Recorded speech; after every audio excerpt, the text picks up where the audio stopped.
সভাপতি আপনাদেরকে অসংখ্য ধন্যবাদ। আমরা হচ্ছে এই অ্যাসোসিয়েশনের বর্তমান আমরা হচ্ছে পদাধিকারী রয়েছি, আমি প্রেসিডেন্ট হিসেবে রয়েছি।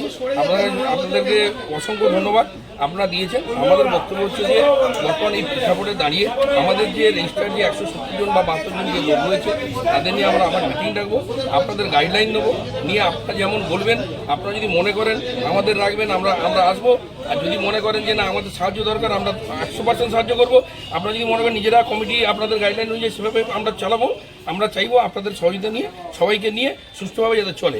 এটা কোনো তোলাবাজি ইউনিয়ন নয়, এটা আমাদের ঠিকাদারদের স্বার্থে আমরা ইউনিয়নটা দাঁড়িয়ে দিচ্ছিলাম। ঠিকাদারদের অভাব অভিযোগ বিতর্ক যাতে না হয় আমরা চাইছিলাম সবাইকে সাম্যভাবে চলার একটা মানসিকতা নিয়ে। আমরা মাত্র 11 মাস আমাদের এই কমিটির বয়স, আমরা এখনও বলছি আপনাদের গাইডলাইন নিয়ে যেরকমভাবে বলবেন সেইভাবে আমরা চলবো। সেক্ষেত্রে যদি নতুন কেউ আসতে চায় আমাদের যে নিয়ম আছে আমাদের নিয়ম অনুযায়ী তাদেরকেও আমরা এন্ট্রি করাবো, করে আমাদের নতুন করে কমিটি হবে, আপনারা যেমন চাইবেন সেভাবে করবো। এই বলে আমার বক্তব্য।